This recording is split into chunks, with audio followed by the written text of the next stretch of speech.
এসছে আমি দেখার সুযোগ পাইনি। একটি সংবাদ প্রকাশিত হয়েছে যে আমি দীর্ঘ 10 বছর পর আমার নিজ জেলা কক্সবাজারে অবতরণ করলে সেখানে সম্বর্ধনায় আমার দলের পক্ষ থেকে যে সম্বর্ধনা আয়োজন করা হয়েছে সেখানে একটি গাড়ি আমি ব্যবহার করেছি, যে গাড়িটি একটি কোম্পানির, যার নামে সংবাদে লেখা হয়েছে এস আলম কোম্পানির। এই বিষয়ে আমাকে জানতে চেয়েছিল নিউজ করার আগে প্রথম আলোর এই চট্টগ্রাম ব্যুরোর সাংবাদিক। তা আমি আননোন টেলিফোন, তারপরেও আমি হঠাৎ করে ধরে আমি বলেছি যে আমি কোন গাড়িতে উঠেছি, কোথায় যাব, এর কোনো কিছুই তো আমি ঠিক করতে পারিনি, আমি নিজে জানতাম না। এগুলো জেলা বিএনপির নেতৃবৃন্দ যারা সম্বর্ধনার আয়োজন করেছে তারাই জানত। এখন দীর্ঘ 10 বছর পর আমার নিজ জেলায় যাওয়ার সুযোগ হয়। দলের নেতা কর্মীগণ আমাকে সম্বর্ধনা দেওয়ার যে আয়োজন করেছে বিমানবন্দরে এবং কক্সবাজার থেকে আমার নির্বাচনী এলাকা চকরিয়া পেকুয়ার মহাসড়কের বিভিন্ন স্থানে, তাতে লোকে লোকারণ্য হয়ে যায়।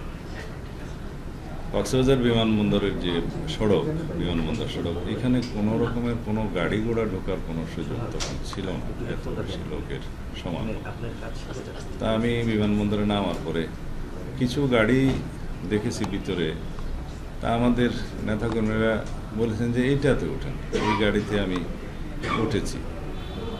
তা এখন সেই গাড়িটি কার, সেই মুহূর্তে আমি তো ওই চিন্তা ভাবনার মধ্যে ছিলাম না। আমি তখন অনেকটা আবেগাপ্লুত ছিলাম, আমার দেশবাসীর ভালোবাসায় সিক্ত হচ্ছিলাম এবং মনের মধ্যে মা বাবার কবর জিয়ারতের বাসনায় মগ্ন ছিলাম। তখন আমার মনের অবস্থা ছিল না যে আমি কোন গাড়িতে, কার গাড়িতে উঠছি ইত্যাদি খোঁজ নেওয়ার। এই সংবাদ প্রকাশ হওয়ার পরে আমি খোঁজ নেওয়ার চেষ্টা করলাম এবং জানতে পারলাম এই গাড়িটা আমার এলাকার এক ছোট ভাই, যে উক্ত কোম্পানিতে বিভিন্ন জমি জমা দেখাশোনার কাজ করে এবং কোম্পানি থেকে তাকে বিভিন্ন সময় ব্যবহারের জন্য এই গাড়িটি দেয়া হয়। সেও অন্য সকলের মতো আমাকে বরণ করার জন্য এয়ারপোর্টে গেছে, তার গাড়িতে করেই গেছে।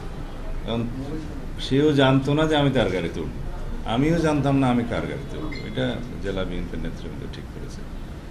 তো এই অবস্থায় যে সংবাদটা প্রকাশিত হয়েছে তাতে জনমনে কিছু বিভ্রান্ত সৃষ্টি হওয়া স্বাভাবিক।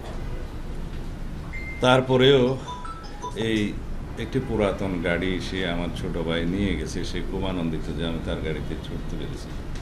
এটা আমার পক্ষ থেকে আমি জানতাম যদি যে এই গাড়ি একটি নির্ধারিত কোম্পানির বা তাহলে হয়তো আমি সাবধানতা অবলম্বন করতাম। তারপরেও আমার এই অসাবধানতা এবং অনিচ্ছাকৃত ভুলের জন্য যদি আমি দেশবাসীর মনে কষ্ট দিয়ে থাকি এবং অনুভূতিতে আঘাত দিয়ে থাকি, সেজন্য আমি দুঃখ প্রকাশ করছি। আপনারা যদি ইচ্ছা করেন প্রশ্ন করতে পারেন।